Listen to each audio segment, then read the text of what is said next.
गुरु ब्रह्मा गुरुर्विष्णु गुरुर्देव महेश्वर गुरु साक्षात् परम ब्रह्म तस्मै श्री गुरुवे नमः। नारायणं नमस्कृत्यं नरं चैव नरोत्तमं देवीं सरस्वतीं व्यासं ततो जयमुदीरये। माता पिता गुरु जी के चरणों में वंदन करते हुए सभी ऋषि मुनियों को प्रणाम करते हुए व्यास जी महाराज को नमन करते हुए भगवान श्री नारायण का स्मरण करते हुए मां भगवती की अगले क्रम में भीष्म और पुलस्त्य जी का संवाद का वर्णन करने जा रहे हैं। इससे पहले आपने सनक आदि ऋषियों के और सूत जी महाराज जी ने जो सनक आदि ऋषियों को नैमिषारण्य की महिमा का वर्णन बताया था, उसके बारे में श्रवण किया। आज हम सृष्टि का जो क्रम है उसका वर्णन भीष्म और पुलस्त्य के संवाद के संदर्भ में भगवान श्री विष्णु की महिमा का वर्णन करने जा रहे हैं। यह सृष्टि खंड पद्म पुराण से यह कथा प्रस्तुत हम आपके सामने कर रहे हैं। सूत जी कहते हैं, महर्षियों, जो सृष्टि का मूल प्रकृति के ज्ञाता तथा इस भवात्मक पदार्थों के दृष्टा हैं, जिन्होंने इस लोक की रचना की है, जो लोक तत्व के ज्ञाता तथा योग वेता हैं, जिन्होंने योग का आश्रय लेकर संपूर्ण चराचर जीवों की सृष्टि की है और जो समस्त भूतों तथा अखिल विश्व के स्वामी हैं, उन सच्चिदानंद परमेश्वर को मैं नमस्कार करता हूं। फिर ब्रह्मा, महादेव, इंद्र, अन्य लोकपाल तथा सूर्यदेव को एकाग्र चित्त से नमस्कार करके ब्रह्म स्वरूप वेद व्यास जी को प्रणाम करता हूं। उन्हीं से इस पुराण विद्या को प्राप्त करके मैं आपके समक्ष प्रकाशित करता हूं। जो नित्य सद सत्य स्वरूप अव्यक्त एवं सबका कारण है, वह ब्रह्म ही महातत्व से लेकर विशेष पर्यंत विशाल ब्रह्मांड की सृष्टि करता है। वह विद्वानों का निश्चित सिद्धांत है। सबसे पहले हिरणमय तेजोमय अंड में ब्रह्मा जी का प्रादुर्भाव हुआ। वह अंड सब ओर जल से घिरा है। जल के बाहर तेज का घेरा और तेज के बाहर वायु का आवरण है। वायु आकाश से और आकाश भूतादि तमाम अहंकार से घिरा है। अहंकार को महातत्व से घेर रखा है। अहंकार को महातत्व ने घेर के रखा है और जो महातत्व है वो अव्यक्त है, मूल प्रकृति से घिरा हुआ है। उस अंड को ही संपूर्ण लोगों की उत्पत्ति का आश्रय बताया गया है। इसके सिवा इस पुराण में नदियों और पर्वतों की उत्पत्ति का बारंबार वर्णन आया है। संवत्सरों और कल्पों का भी संक्षेप में वर्णन है। पूर्व काल में वर्मा जी ने भगवान महात्मा पुलस्त्य को इस पुराण का उपदेश दिया था। फिर पुलस्त्य ने इसे गंगा द्वार हरिद्वार जो गंगा का द्वार है, हरिद्वार में भीष्म जी को सुनाया था। इस पुराण का पठन, श्रवण और विशेषतः स्मरण करने से धन, यश और आयु को बढ़ाने वाला है और संपूर्ण पापों का नाश करने वाला है। जो द्विज अंगों और उपनिषदों सहित चारों वेदों का ज्ञान रखता है, उसकी अपेक्षा वह अधिक विद्वान है जो केवल इस पुराण का ज्ञाता है। इतिहास और पुराणों के सारे ही वेद की व्याख्या करनी चाहिए, क्योंकि वेद अल्पज्ञ विद्वान से यह सोचकर डरता रहता है कि कहीं यह मुझ पर प्रहार न कर बैठे, अर्थ का अनर्थ न कर बैठे।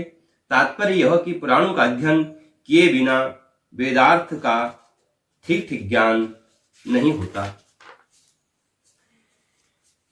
यह सुनकर ऋषियों ने सूत जी से पूछा, मुने, भीष्म जी के साथ पुलस्त्य ऋषि का समागम कैसे हुआ? पुलस्त्य मुनि तो ब्रह्मा जी के मानस पुत्र हैं। मनुष्यों को उनका दर्शन होना दुर्लभ है। महाभाग भीष्म जी को जिन स्थान पर और जिस प्रकार पुलस्त्य जी का दर्शन हुआ, वह सब हमें बताने की कृपा करें।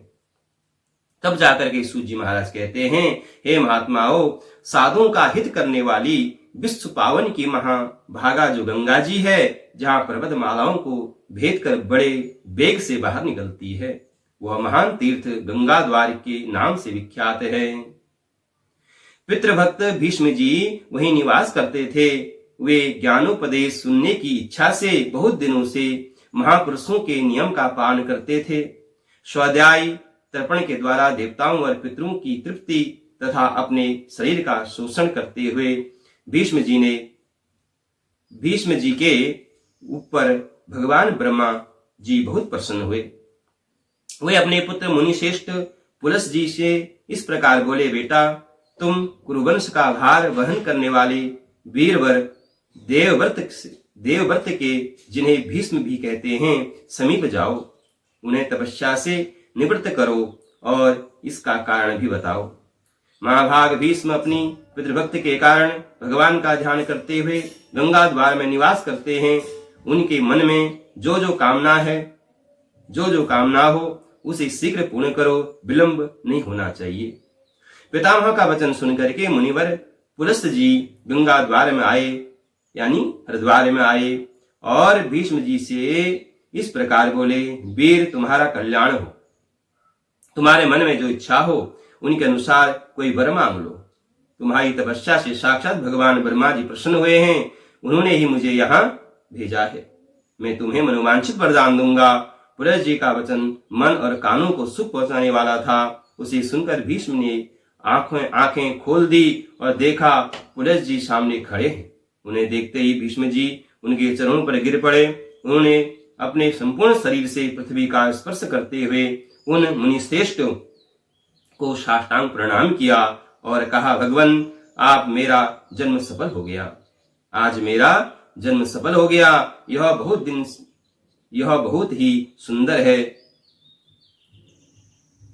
यह दिन बहुत ही सुंदर है, आज का दिन, क्योंकि आज आपके विश्ववंद्य चरणों का मुझे दर्शन प्राप्त हुआ है। आज आपके दर्शन दिया, अतः विशेष तो मुझे वरदान देने के लिए गंगा जी के तट पर पदार्पण किया। इतने से ही मुझे अपनी तपस्या का सारा फल मिल गया। यह कुश की चटाई है, इसे मैंने अपने हाथों से बनाया है और जहां तक हो सकता है इस बात का भी प्रत्यक्ष किया है कि यह बैठने वाले के लिए आराम देने वाली हो, अतः आप इस पर विराजमान हो जाइए। यह पलाश के दोने में अर्घ प्रस्तुत किया गया है। इसमें दूब, चावल, फूल, कुश, सरसों, दही, शहद, जौ और दूध भी मिले हुए हैं। प्राचीन काल के ऋषियों ने यह अष्टांग अर्घ्य ही अतिथि को अर्पण करने योग्य बताया है। अमित तेजस्वी भीष्म के ये वचन सुनकर के ब्रह्मा जी के पुत्र पुलस जी कुश आसन पर बैठ गए। उन्होंने बड़ी प्रसन्नता के साथ पादी और अर्घ्य स्वीकार किया। भीष्म के शिष्टाचार्य ने उन्हें बड़ा संतोष हुआ। वे प्रसन्न होकर बोले, महाभाग, तुम सत्यवादी, दानशील और सत्य प्रतिज्ञ राजा हो। तुम्हारे अंदर लज्जा, मैत्री और क्षमा आदि सद्गुण शोभा पा रहे हैं। तुम अपने पराक्रम से शत्रुओं को दमन करने में समर्थ हो। साथ ही धर्मज्ञ, कृतज्ञ, दयालु, मधुरभाषी, सम्मान के योग्य, पुरुषों को सम्मान देने वाले, विद्वान, ब्राह्मण भक्त तथा साधुओं पर स्नेह रखने वाले हो। बस तुम प्रणाम पूर्वक मेरी शरण में आए हो, अतः मैं तुम पर बहुत प्रसन्न हूँ। तुम जो चाहो पूछो, मैं तुम्हारे प्रत्येक प्रश्न का उत्तर दूंगा। तब भीष्म जी कहते हैं, भगवान, पूर्व काल में भगवान ब्रह्मा ने जिस प्रकार जिस स्थान पर रहकर देवताओं आदि की सृष्टि की थी, वह मुझे बताइए। उन महात्मा ने कैसे ऋषियों तथा देवताओं को उत्पन्न किया, कैसे पृथ्वी बनाई, किस तरह आकाश की रचना की, किस प्रकार से समुद्र को प्रकट किया, पर्वत, भयंकर पर्वत, वन और नगर कैसे बनाए, मुनियों, प्रजापतियों, श्रेष्ठ ऋषियों और भिन्न भिन्न वर्णों को किस प्रकार से बनाया, वायु को, गंधर्व को, यक्षों को, राक्षसों को, तीर्थ और नदियां, सूर्य, ग्रह, नक्षत्र, तारे को भगवान ब्रह्मा ने किस तरह से उत्पन्न किया, इन सब बातों का वर्णन हमें कीजिए। तब पुलस जी कहते हैं, पुरुषश्रेष्ठ भगवान ब्रह्मा साक्षात परमात्मा हैं। वे पर से भी पर और अत्यंत श्रेष्ठ हैं, उनमें रूप और वर्ण आदि का अभाव है। वे यद्यपि सर्वत्र व्याप्त हैं, तथापि ब्रह्म रूप से इस विश्व की उत्पत्ति करने के कारण विद्वानों ने के द्वारा उन्हें ब्रह्मा कहलाते हैं। उन्होंने पूर्व काल में जिस प्रकार सृष्टि रचना की वह सब मैं तुम्हें बता रहा हूं, तुम ध्यान पूर्वक सुनो। सृष्टि के प्रारंभ काल में जब जगत के स्वामी ब्रह्मा जी कमल के आसन से उठे, तब सबसे पहले उन्होंने महतत्व को प्रकट किया।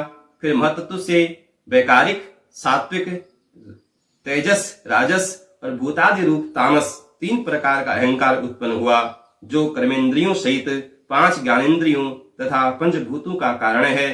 पृथ्वी, जल, तेज, वायु और आकाश, ये 5 भूत हैं। इनमें से एक एक के स्वरूप का वर्णन मैं करता हूं। भूतादि नामक तामस अहंकार ने निवृत्त होकर, विकृत होकर शब्द तन्मात्रा को उत्पन्न किया। उससे शब्द गुण वाले आकाश का प्रादुर्भाव हुआ। भूतादि तामस अहंकार ने शब्द तन्मात्र रूप आकाश को सब ओर से अवांछित किया। तब शब्द तन्मात्रा रूप आकाश ने विकृत होकर स्पर्श तन्मात्रा की रचना की। उससे अत्यंत बलवान वायु का प्राकट्य हुआ, जिसका गुण स्पर्श माना गया है। तदंतर आकाश से अवांछित होने पर वायु तत्व में विकार आया और उससे रूप तन्मात्रा की सृष्टि हुई। वह वायु से अग्नि के रूप में प्रकट हुई। रूप उसका गुण कहलाता है। तत्पश्चात स्पर्श तन्मात्रा वाले वायु ने रूप तन्मात्रा वाले तेज को सब ओर से आवृत किया। इस अग्नि तत्व के विकार को प्राप्त होकर रस तन्मात्रा को उत्पन्न किया। उससे जल की उत्पत्ति हुई, जिसका गुण रस माना गया है। फिर रूप तन्मात्रा वाले तेज ने रस तन्मात्रा वाले जल तत्व को सब ओर से अवांछित किया। उसे विकृत होकर के जल तत्व ने गंध तन्मात्रा की सृष्टि की, जिससे वह पृथ्वी उत्पन्न हुई। पृथ्वी का गुण गंध माना गया है। इंद्रियां तेजस कहलाती हैं, क्योंकि वे राजस अहंकार से प्रकट हुई हैं। इंद्रियों के अधिष्ठाता 10 देवता वैकारिक कहे गए हैं, क्योंकि उनकी उत्पत्ति सात्विक अहंकार से हुई है। इस प्रकार इंद्रियों के अधिष्ठाता 10 देवता और 11वां मन ये वैकारिक माने गए हैं। त्वचा, चक्षु, नासिका, जीवा और स्रोत, ये 5 इंद्रियां शब्दादि विषयों का अनुभव कराने के साधन है। अतः इन 5 को बुद्धियुक्त अर्थात ज्ञानेंद्रियां कहते हैं। गुदा, उपस्थ, हाथ, पैर और वाक, ये क्रमशः मल त्याग, मैथुन जनित सुख, शिल्प निर्माण, हस्त कौशल, गमन और शब्दोच्चारण इन कर्मों में सहायक हैं। इसलिए इन्हें कर्मेंद्रियां माना गया है। वीर, आकाश, वायु तत्व, जल और पृथ्वी ये कर्मशः शब्दादि उत्तरोत्तर गुणों से युक्त हैं। अर्थात आकाश का गुण शब्द, वायु के गुण शब्द और स्पर्श, तेज के गुण शब्द, स्पर्श, रूप और जल के शब्द, स्पर्श, रूप और रस, पृथ्वी के शब्द, स्पर्श, रूप एवं रस तथा गंध, ये सभी गुण हैं। इन 5 भूत शांत, घोर और मूढ़ हैं, अर्थात सुख, दुख और मोह से युक्त हैं। अतः ये विशेष कहलाते हैं। ये 5 भूत अलग अलग रहने पर भिन्न भिन्न प्रकार की शक्तियों से संपन्न हैं। अतः परस्पर संगठित हुए बिना, पूर्णतः मिले बिना ये प्रजा की सृष्टि करने में समर्थ न हो सके। इसलिए परम पुरुष परमात्मा ने संकल्प के द्वारा इनमें प्रवेश किया। फिर वे महतत्व से लेकर विशेष पर्यंत सभी तत्व पुरुष द्वारा अधिष्ठित होने के कारण पूर्ण रूप से एक तत्व को प्राप्त हुए। इस प्रकार परस्पर मिलन कर तथा एक दूसरे का आश्रय ले इन्होंने अंड की उत्पत्ति की। भीष्म जी उस अंड में से ही पर्वत और द्वीप आदि के सहित समुद्र, ग्रहों, तारों सहित संपूर्ण लोक तथा देवता, असुर और मनुष्यों सहित समस्त प्राणी उत्पन्न हुए। वह अंड पूर्व की अपेक्षा 10 गुने अधिक जल, अग्नि, वायु, आकाश और भूतादि अर्थात तामस अहंकार से आवृत है। भूतादि महतत्व से घिरा है तथा इन सब के सहित महतत्व भी अव्यक्त प्रधान या मूल प्रकृति के द्वारा आवृत है। भगवान विष्णु स्वयं ही ब्रह्मा होकर संसार की सृष्टि में प्रवृत्त होते हैं। और जब तक कल्प की स्थिति बनी रहती है तब तक वे ही युग युग में अवतार धारण करके समूची सृष्टि की रक्षा करते हैं। वे विष्णु सद्गुण धारण किए रहते हैं, उनके पराक्रम की कोई सीमा नहीं है।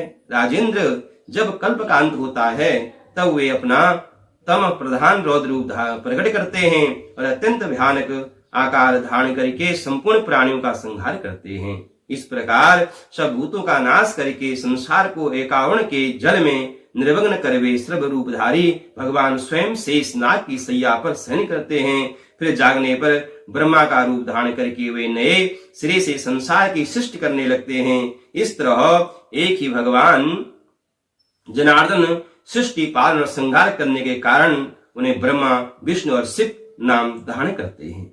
वे भगवान नारायण सृष्टि करने के लिए ब्रह्मा के रूप में, पालन करने के लिए विष्णु के रूप में और संहार करने के लिए शिव के रूप में माने गए हैं।